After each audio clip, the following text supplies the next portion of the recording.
verified information. Ukrainian President Volodymyr Zelenskyy commented on the deadline for Putin.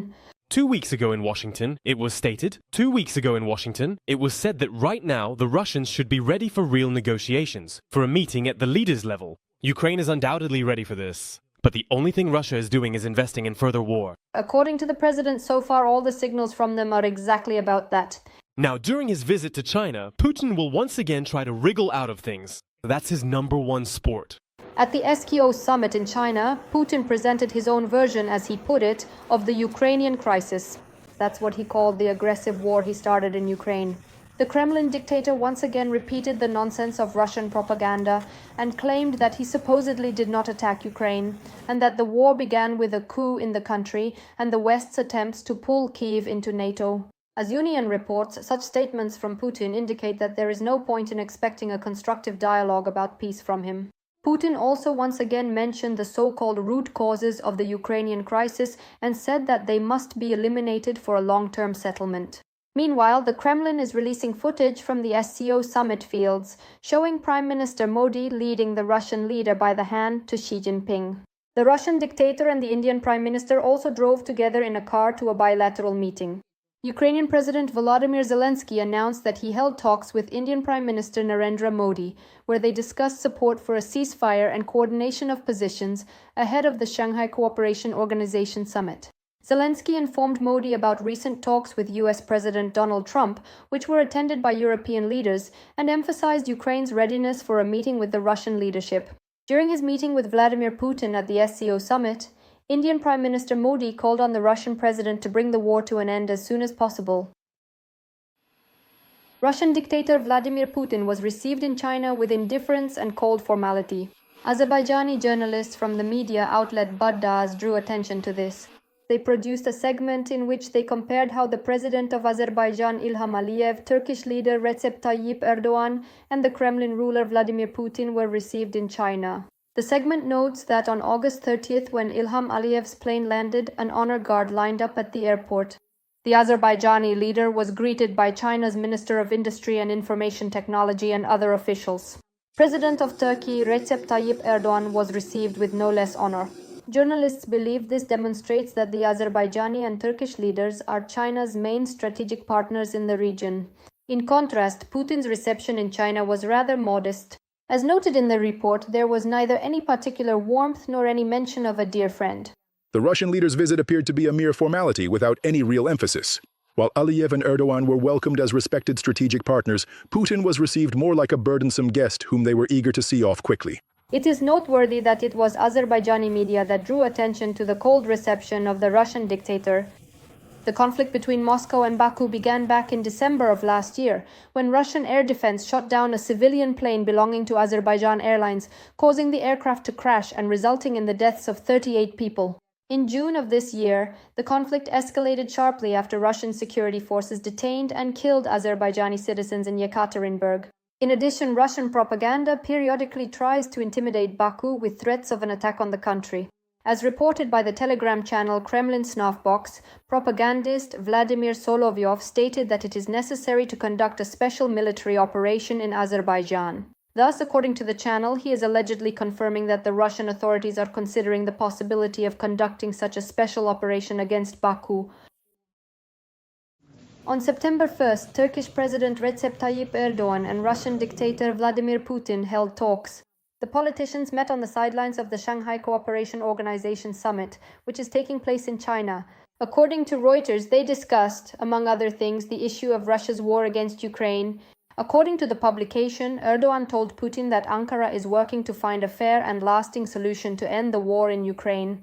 He said that the negotiations between the Ukrainian and Russian delegations, which took place in Istanbul, are contributing to peace efforts.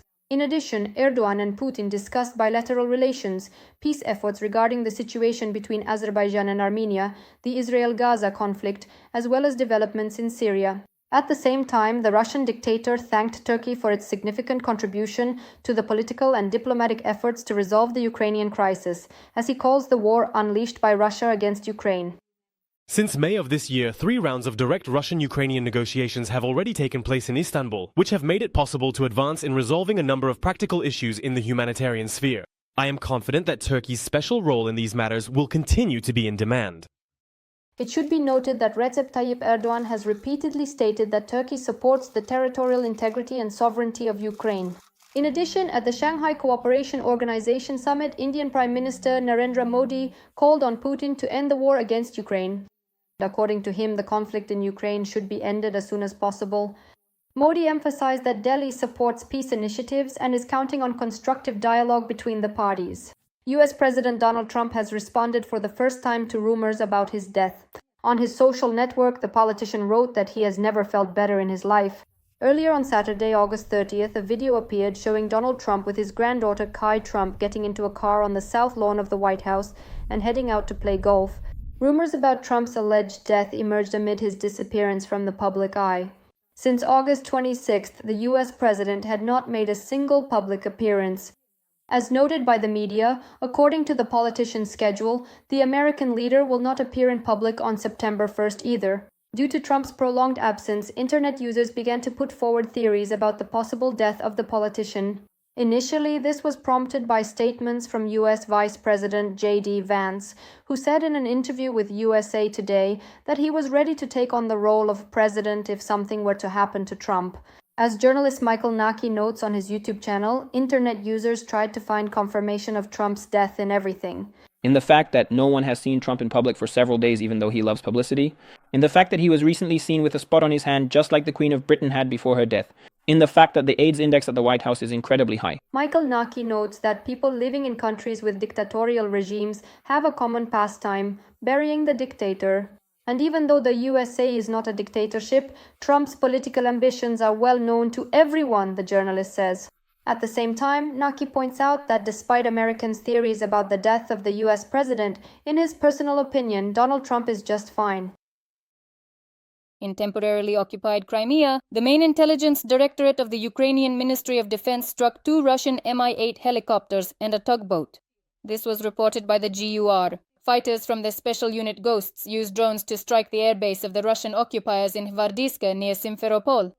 It is noted that the estimated cost of the disabled helicopters is between $20 and $30 million. A Russian tugboat was also hit, likely the Buk 2190 in the Bay of Sevastopol.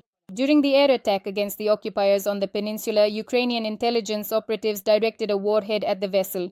Additionally, the new Ukrainian cruise missiles Flamingo struck a border post and FSB patrol boats in temporarily occupied Crimea. This was reported by the Military project, citing sources.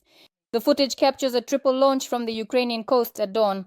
The missiles lifted off one after another with the help of solid fuel boosters and headed toward their target.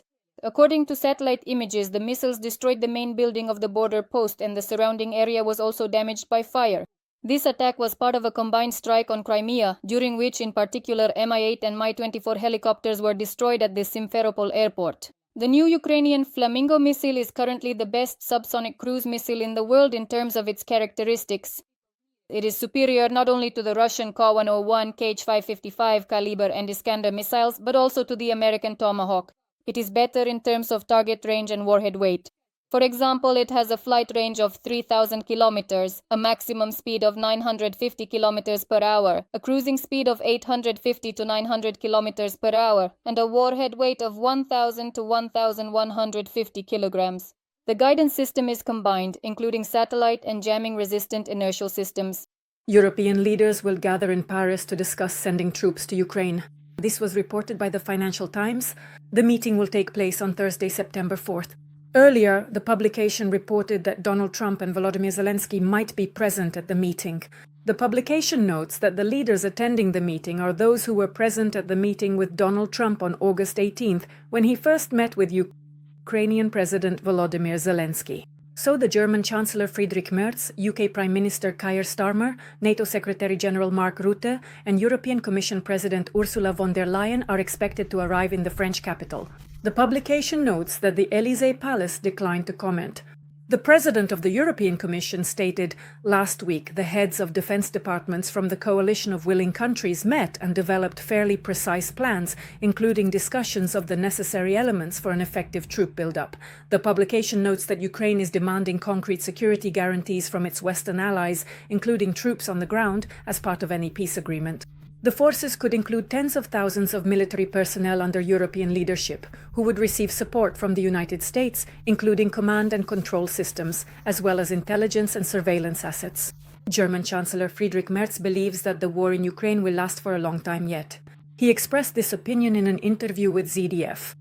According to him, wars end either with the military defeat of one side, which neither Moscow nor Kiev is close to, or with economic or military exhaustion, which is also not currently observed. Current diplomatic efforts are aimed at ending the war, but not at the cost of Ukraine's capitulation, the Chancellor stated.